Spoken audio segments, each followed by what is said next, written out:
अपना radio 96.9 FM. अपना, बस अपना।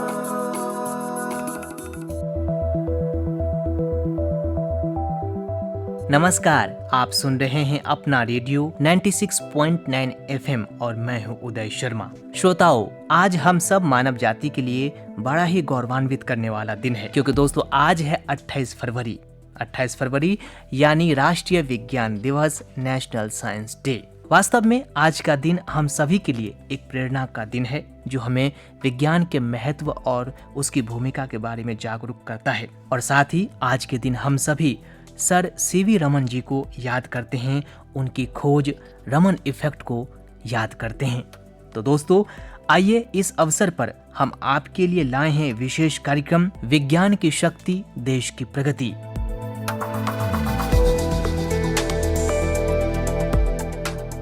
दोस्तों, विज्ञान के सहारे मानव जाति ने खूब तरक्की की है। आज का मानव एक तरफ जहां नभ से परे चांद सितारों की यात्रा कर रहा है, तो वहीं समुद्र की गहराइयों में जाकर पाताल लोक के रहस्यों की खोज में लगा हुआ है। उन्नत किस्म की प्रौद्योगिकियों के सहारे जीवन आरामदायक बना लिया है, तो इन सब के पीछे विज्ञान का अहम रोल है। दोस्तों, हर संकट, हर परिस्थिति में मानव जाति को विज्ञान ने ही बचाया है, एक सुरक्षित जीवन प्रदान किया है। तो ऐसे में विज्ञान हम सब के लिए अहम हो जाता है, विज्ञान दिवस खास हो जाता है। दोस्तों, आज के दिन यानी राष्ट्रीय विज्ञान दिवस को मनाने का उद्देश्य है विज्ञान और तकनीकी की दुनिया में हो रही नित्य नई खोजों के महत्व को समझना और साथ ही सर सीवी रमन सहित तमाम वैज्ञानिकों के योगदान को सलाम करना। तो दोस्तों, आइए आज के दिन हम आपके लिए लाए हैं खास रेडियो कार्यक्रम विज्ञान की शक्ति, देश की प्रगति। दोस्तों, राष्ट्रीय विज्ञान दिवस हर साल 28 फरवरी को मनाया जाता है। यह दिन भारत के महान वैज्ञानिक सर चंद्रशेखर वेंकट रमन की याद में समर्पित है। इस दिन साल 1928 में उन्होंने फोटोन के बिखराव की घटना की खोज की, जिसे बाद में उनके नाम पर रमन प्रभाव के रूप में जाना गया, रमन इफेक्ट के नाम से प्रसिद्ध हुआ। इसके 2 साल बाद साल 1930 में उन्हें इस उल्लेखनीय खोज के लिए नोबेल पुरस्कार मिला और यह विज्ञान के क्षेत्र में भारत के लिए पहला नोबेल पुरस्कार था, जो अपने आप में खास और अद्भुत था। उनकी प्रसिद्ध घटना की खोज को चिन्हित करने के लिए प्रत्येक वर्ष 28 फरवरी को भारत में राष्ट्रीय विज्ञान दिवस मनाया जाता है, यानी नेशनल साइंस डे। साल 1946 में राष्ट्रीय विज्ञान और प्रौद्योगिकी संचार परिषद NCSTC ने भारत सरकार से 28 फरवरी को राष्ट्रीय विज्ञान दिवस के रूप में नामित करने का अनुरोध किया, जिसे तत्कालीन भारत सरकार ने स्वीकार कर लिया और साल 1946 में इस दिन को राष्ट्रीय विज्ञान दिवस के रूप में घोषित किया। दोस्तों, पहला राष्ट्रीय विज्ञान दिवस 28 फरवरी साल 1987 को मनाया गया था। और दोस्तों, आज के दिन हम सबको यह जानना अति आवश्यक है कि आखिर रमन इफेक्ट क्या था, जो पूरी दुनिया में प्रसिद्ध हुआ और जिसके चलते भारत को पहला नोबेल पुरस्कार मिला था। दोस्तों, वास्तव में रमन प्रभाव स्पेक्ट्रोस्कोपी में एक घटना है, जिसकी खोज प्रख्यात भौतिक विज्ञानी सर सीवी रमन ने कोलकाता स्थित भारतीय विज्ञान संवर्धन संघ की प्रयोगशाला में काम करते समय की थी। रमन प्रभाव प्रकाश के तरंग दैर्घ्य में परिवर्तन है, जो तब होता है जब प्रकाश की किरण अणुओं द्वारा विक्षेपित होती है। जब प्रकाश की किरण किसी रासायनिक यौगिक के धूल रहित पारदर्शी नमूने से होकर गुजरती है, तो प्रकाश का एक छोटा सा अंश आने वाले किरण की दिशा के अलावा अन्य दिशाओं में भी निकलता है। इस बिखरे हुए प्रकाश का अधिकांश भाग अपरिवर्तित तरंग दैर्घ्य का होता है। हालांकि एक छोटे से हिस्से की तरंग दैर्घ्य आपतित प्रकाश से भिन्न होती है। इसकी उपस्थिति रमन प्रभाव का परिणाम है। तो इस तरह वेंकट रमन ने साल 1928 में रमन प्रभाव की खोज की थी, जिसके लिए उन्हें 1930 में नोबेल पुरस्कार मिला। यह खोज विज्ञान की दुनिया में एक ऐतिहासिक मोड़ साबित हुई। रमन प्रभाव ने यह सिद्ध किया कि जब प्रकाश एक पारदर्शी माध्यम से गुजरता है, तो उसकी तरंग दैर्घ्य में बदलाव आता है। यह खोज न केवल भारतीय विज्ञान बल्कि वैश्विक विज्ञान में भी एक मील का पत्थर बन गई। दोस्तों, आपको बता दें कि इस साल राष्ट्रीय विज्ञान दिवस की थीम है विकसित भारत के लिए विज्ञान और नवाचार में वैश्विक नेतृत्व के लिए भारतीय युवाओं को सशक्त बनाना। दरअसल दोस्तों, विज्ञान ने हम सब की जिंदगी को बहुत हद तक आसान और बेहतर बना दिया है। आज हर क्षेत्र में तकनीकी प्रगति, चाहे वह चिकित्सा हो, संचार हो या फिर अंतरिक्ष की यात्रा, ये सब विज्ञान के बिना संभव नहीं होती है। विज्ञान के बिना हम स्मार्टफोन, इंटरनेट, मेडिकल ट्रीटमेंट्स और अनगिनत सुविधाओं का आनंद नहीं ले सकते। और इस परिवर्तन की दिशा में बहुत से वैज्ञानिकों का योगदान खास रहा है, जिनके कारण आज हम उन्नति की नई ऊंचाइयों तक पहुंच चुके हैं। तो दोस्तों, आइए इस खास दिवस पर हम आपको एक बातचीत सुनवाते हैं और इस दिवस को और भी खास बनाते हैं। हमने बातचीत की डॉक्टर निमिष कपूर से, जो एक वरिष्ठ वैज्ञानिक और प्रख्यात विज्ञान संचारक हैं। तो आइए दोस्तों, उनसे करते हैं बातचीत। तो श्रोताओ, आप सुन रहे हैं अपना रेडियो 96.9 FM और आज हम अपना रेडियो पर सेलिब्रेट कर रहे हैं राष्ट्रीय विज्ञान दिवस, नेशनल साइंस डे। आज के दिन इस खास दिवस पर हम अपने श्रोताओं के लिए लाए हैं खास बातचीत। ये बातचीत हम कर रहे हैं डॉक्टर निमिष कपूर से, जो एक वैज्ञानिक है और विख्यात विज्ञान संचारक हैं। आइए बातचीत करते हैं प्रख्यात वैज्ञानिक एवं विज्ञान संचारक डॉक्टर निमिष कपूर जी से। डॉक्टर निमिष कपूर जी, आपका स्वागत है अपना रेडियो 96.9 FM में। जी उदय जी, आपको और आपके सभी श्रोताओं को मेरा नमस्कार। आज हम सभी राष्ट्रीय विज्ञान दिवस मना रहे हैं, तो आज के इस दिवस के महत्व के बारे में और इसकी शुरुआत के बारे में आज हमारे श्रोताओं के साथ आप क्या साझा करना चाहेंगे? मैं सबसे पहले तो आपको और सभी श्रोताओं को राष्ट्रीय विज्ञान दिवस 2025 की शुभकामनाएं दूंगा कि हम सब विज्ञान को पढ़ें, विज्ञान में आगे बढ़ें, देश विज्ञान में आगे बढ़े। और जैसा कि आप जानते हैं कि हमारे प्रसिद्ध भारतीय वैज्ञानिक सर चंद्रशेखर वेंकट रामन के जो प्रयोग थे, रामन इफेक्ट जो कहलाता है, उसको ये दिन समर्पित है। और 1928 में इसी दिन 28 फरवरी को उन्होंने प्रकाश किरण के फैलने की घटना की खोज की थी, जिसे उनके नाम से, रामन प्रभाव के नाम से जाना गया। और उसके 2 वर्षों के बाद 1930 में इस बेहतरीन खोज के लिए उन्हें नोबेल पुरस्कार से भी सम्मानित किया गया। और उसी सिलसिले में फिर ये उसी प्रयोग को सम्मान देने के लिए 28 फरवरी को हर वर्ष हम लोग देश में राष्ट्रीय विज्ञान दिवस मनाते हैं। और 1986 में राष्ट्रीय विज्ञान और प्रौद्योगिकी संचार परिषद, जो भारत सरकार का एक उपक्रम है, उनकी तरफ से 28 फरवरी को राष्ट्रीय विज्ञान दिवस के रूप में घोषित करने का अनुरोध किया गया और जिसको तत्कालीन भारत सरकार ने उसको स्वीकार किया। और उसके बाद से 28 फरवरी 1987 यानी 28 फरवरी 1987 से राष्ट्रीय विज्ञान दिवस मनाने की परंपरा देश में पड़ी। और हर वर्ष राष्ट्रीय विज्ञान दिवस कोई ना कोई एक थीम लेके आता है जी। और इस वर्ष की जो थीम है राष्ट्रीय विज्ञान दिवस 28 फरवरी 2025 की जो थीम दी गई है, जिस पर ये हम सेलिब्रेट कर रहे हैं, और वो थीम है empowering Indian youth for global leadership in science and innovation for विकसित भारत। जी, विकसित भारत के लिए विज्ञान और नवाचार में वैश्विक नेतृत्व हेतु भारतीय युवाओं को सशक्त बनाना। तो ये थीम है जिसमें युवा भी है, नवाचार भी है और वैश्विक नेतृत्व भी है।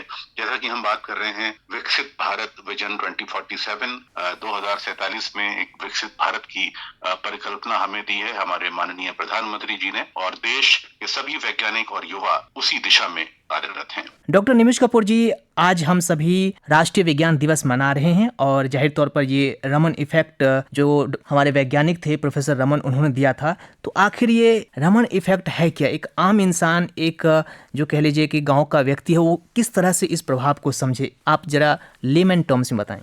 जी, बहुत अच्छा सवाल किया आपने। हमारे सभी श्रोता इसको अवश्य समझ सकेंगे। मुझे लगता है कि जो दिवस हम सेलिब्रेट कर रहे हैं पूरे देश में जी, वो रामन प्रभाव का सेलिब्रेशन है।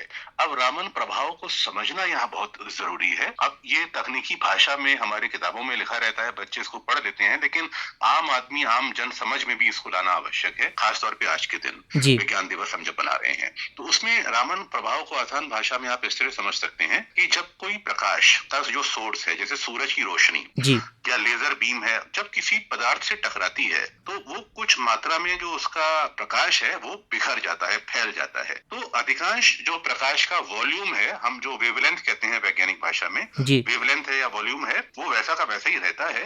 लेकिन जैसे ही वो प्रकाश पदार्थ से टकराकर लौट आया हो वो वैसे ही रहता है, लेकिन कुछ हिस्सा जो है उसके वॉल्यूम में या उसके वेवलेंथ में बदलाव आ जाता है प्रकाश का, जब प्रकाश कहीं टकराता है। तो इस बदलाव को जो है सर सीवी रामन ने सबसे पहली बार देखा, जिसके लिए उन्हें नोबेल पुरस्कार से सम्मानित किया गया, और इसी को उनके नाम पर रामन प्रभाव कहा गया। और रामन प्रभाव को अगर हम प्रकृति में देखना चाहें तो भी बहुत सारे उदाहरण हमें मिलते हैं। जैसे समुद्र का पानी जो है वो हमको नीले रंग का दिखाई देता है, आकाश नीला होता है। जी उसका कारण क्या है कि जब सूरज की जो रोशनी है या सूरज की किरणें हैं, जब किसी पारदर्शी चीज से होकर गुजरती हैं तो उसका कुछ हिस्सा जो है वो बिखर जाता है, विभाजित हो जाता है, जिसकी वजह से समुद्र का रंग नीला दिखाई देता है। जब सूरज की रोशनी आती है ऊपर से तो बादल होते हैं, पर बहुत सारे प्रदूषण के कण होते हैं, तो उससे वो बिखर जाता है। तो जब वो बिखरता है तो वो हमें समुद्र नीले रंग का उसकी वजह से दिखाई देता है। अब जब ऐसे भी समझ सकें कि जब जो हमारा आसमान है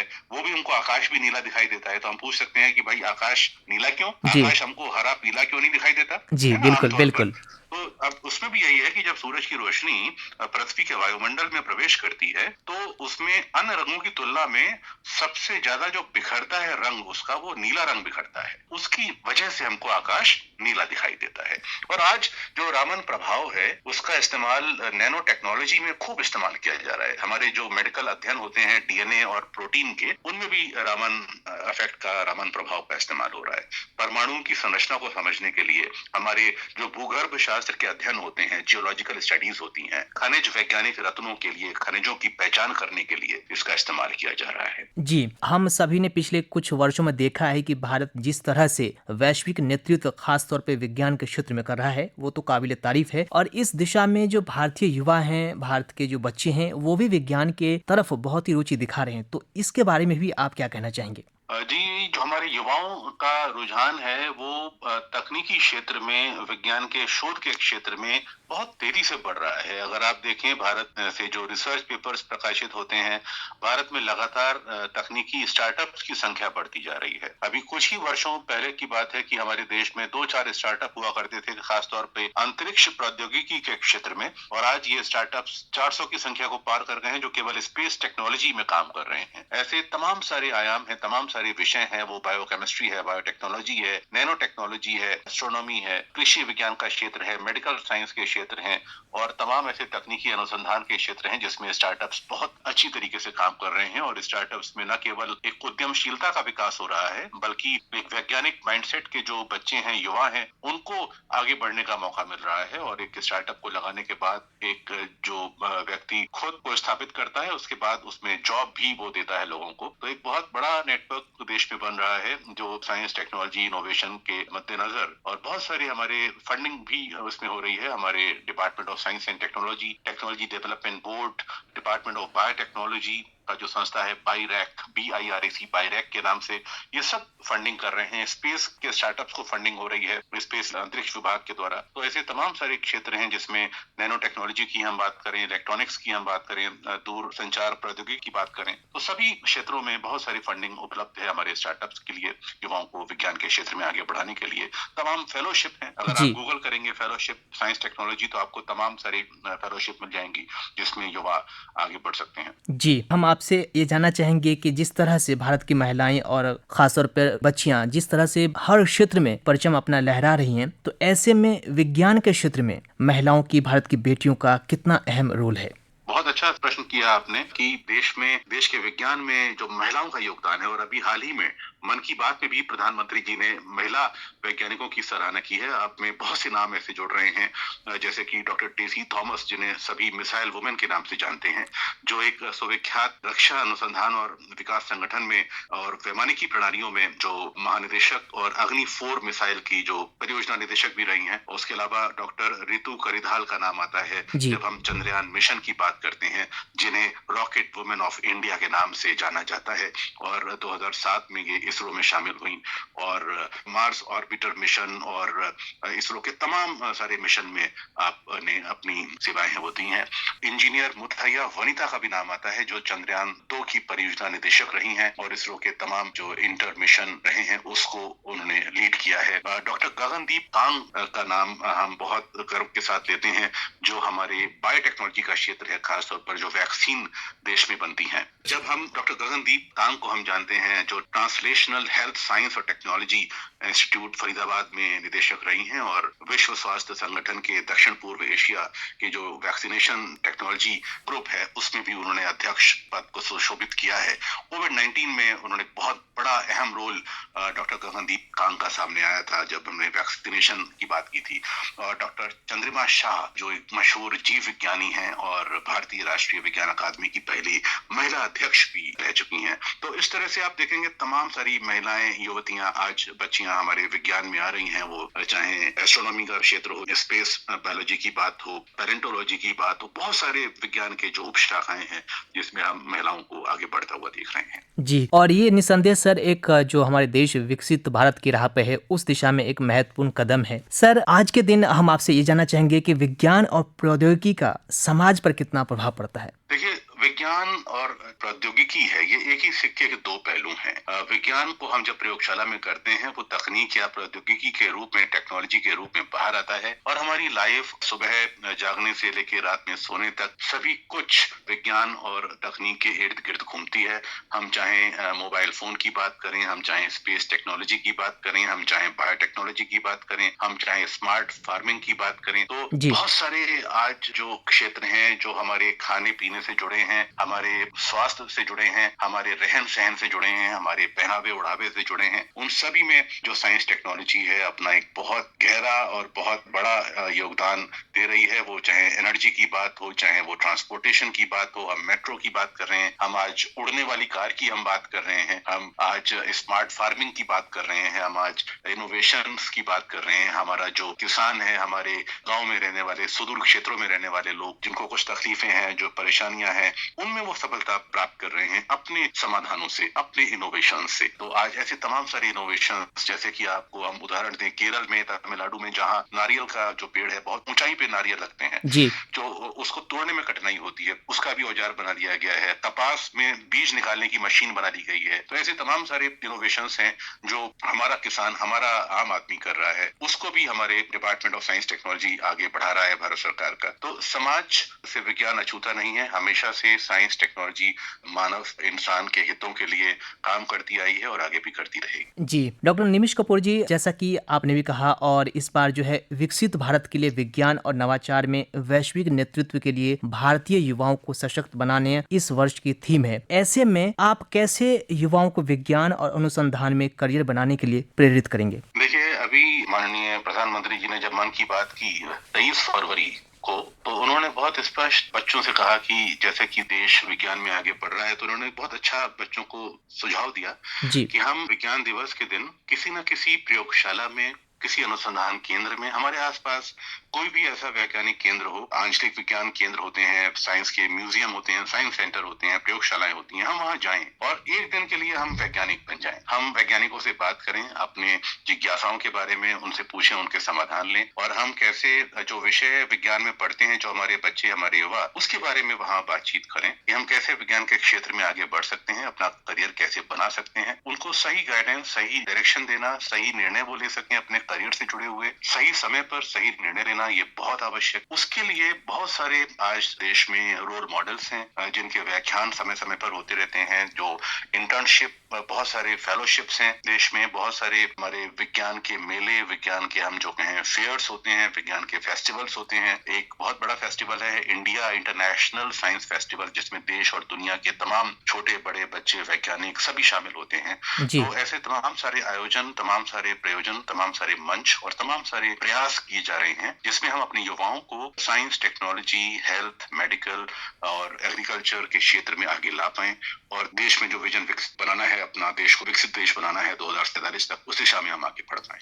सर, जाते जाते आप हमारे श्रोताओं को क्या संदेश देना चाहेंगे आज के दिन? मैं यही कहना चाहूंगा कि हम साइंटिफिक टेम्पर अपनाएं, हम हड़बड़ी में कोई निर्णय ना लें, हम इन्फॉर्म्ड डिसीजन लें, हम सोच समझ कर निर्णय लें। वो चाहे हमारी जिंदगी से जुड़े निर्णय हो, हमारे अध्ययन अध्यापन से जुड़े निर्णय हो, हमारे स्वास्थ्य से जुड़े निर्णय हो, हमारे खान पान की आदतों से जुड़े निर्णय हो। अभी जैसा कि देश में ओबेसिटी की बात की जा रही है, मोटापा एक बहुत जटिल समस्या है जो कई सारे रोगों का घर है, तो हमें अपने खाने पीने की आदतों में बदलाव करना होगा जिससे कि हमारी सोच में, हमारे विचारों में बदलाव आएगा। और हम जब अपने निर्णय सूचनाओं पर आधारित लेंगे, समझ बूझ कर निर्णय लेंगे, साइंटिफिक टेम्पर से हमारे निर्णय ओतप्रोत होंगे, तो हम खुद भी सही रहेंगे, अपने परिवार को और अपने समाज को भी सही रखेंगे। तो आज के दिन श्रोताओं, हम बातचीत कर रहे थे डॉक्टर निमिष कपूर जी से, एक वरिष्ठ वैज्ञानिक और विज्ञान संचारक हैं। तो डॉक्टर निमिष कपूर जी, आपने हमसे बातचीत की, अपना रेडियो 96.9 FM को आपने समय दिया और हमारे श्रोताओं को आपने इतनी महत्वपूर्ण बातें, इतनी रोचक बातें बताई, इसके लिए आपको तहे दिल से शुक्रिया। बहुत बहुत धन्यवाद उदय जी, और सभी श्रोताओं को पुनः राष्ट्रीय विज्ञान दिवस 2025 की शुभकामनाएं। जी, बहुत बहुत धन्यवाद सर। जी हाँ दोस्तों, आज के दिन हम सब के लिए गौरवान्वित करने वाला दिन है क्योंकि हम सभी मना रहे हैं राष्ट्रीय विज्ञान दिवस, और यह दिवस समर्पित है सर सीवी रमन जी को, जिन्होंने भारत को पहला नोबेल पुरस्कार जीतकर देश को गौरवान्वित किया। दोस्तों, आप सुन रहे हैं अपना रेडियो 96.9 FM और आज हम सेलिब्रेट कर रहे हैं राष्ट्रीय विज्ञान दिवस।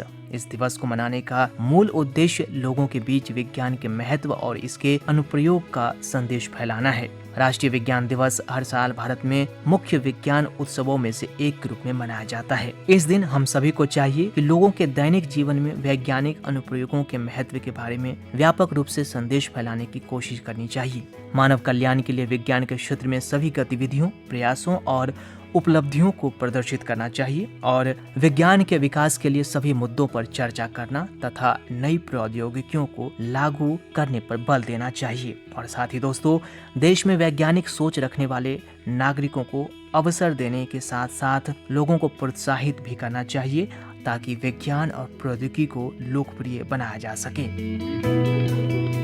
दोस्तों, आज के दिन स्कूलों और कॉलेजों के छात्र छात्राएं विभिन्न विज्ञान परियोजनाओं का प्रदर्शन करते हैं। साथ ही राष्ट्रीय और राज्य विज्ञान संस्थान अपने नवीनतम शोध का प्रदर्शन करते हैं। इस उत्सव में सार्वजनिक भाषण, रेडियो, टीवी टॉक शो, विज्ञान फिल्मों की प्रदर्शनी और विभिन्न विषयों और अवधारणाओं पर आधारित विज्ञान प्रदर्शनियां लगाई जाती हैं और रात्रि आकाश का अवलोकन, लाइव प्रोजेक्ट और शोध प्रदर्शन, वाद विवाद, प्रश्नोत्तरी प्रतियोगिताएं, व्याख्यान, विज्ञान मॉडल प्रदर्शनी और कई अन्य गतिविधियां करवाई जाती हैं।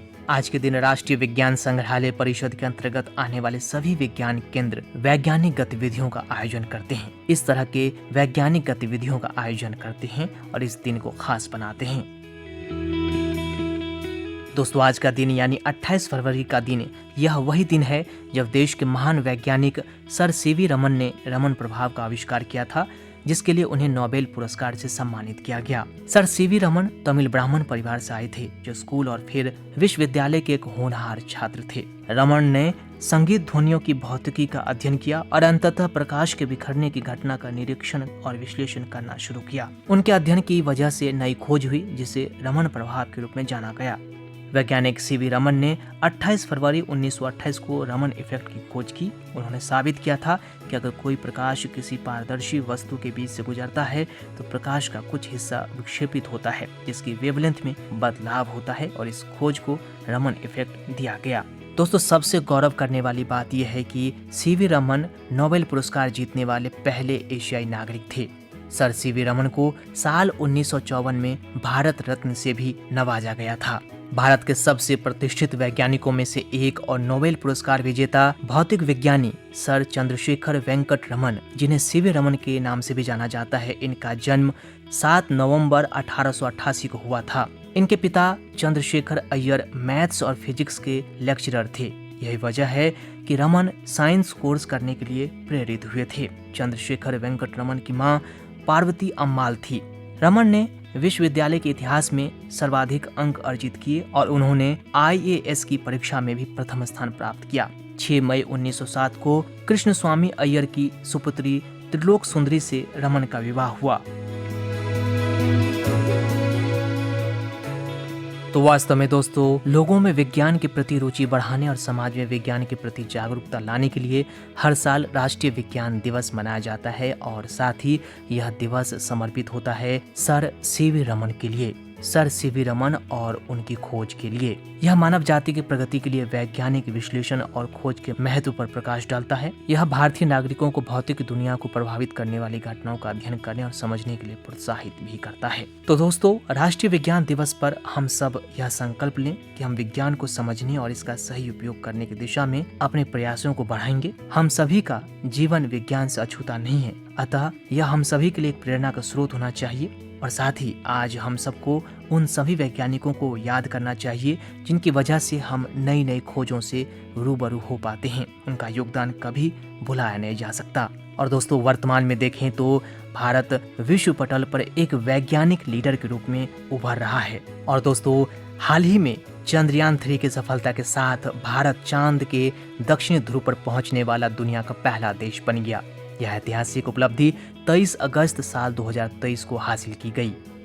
इसके साथ साथ कई ऐसे उदाहरण हैं और कई ऐसी उपलब्धियां हैं जो भारत को विश्व पटल पर विज्ञान के क्षेत्र में अग्रणी बनाता है, सबसे आगे रखा है। और आज के समय में हमारे युवा, हमारे वैज्ञानिक सबसे आगे हैं। अंतरिक्ष से लेकर चिकित्सा में, प्रौद्योगिकी में और विज्ञान के हर क्षेत्र में भारत की एक विशिष्ट साख बनी है।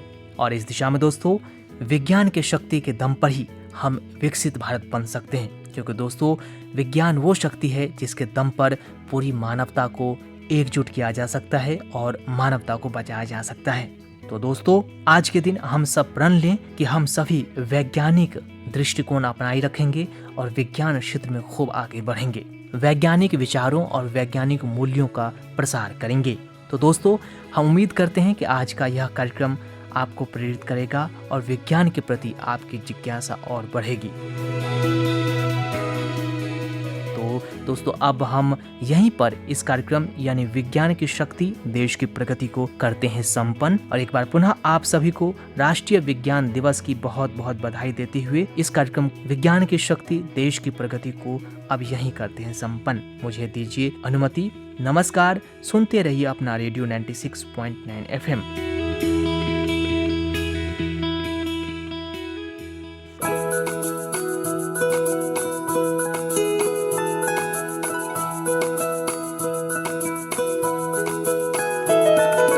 मेरी ख्वाहिशें, मेरे अरमान, मेरा बस यही सपना, जिंदगी में हर कोई समझे हम सफर मुझे अपना, अपना बस अपना।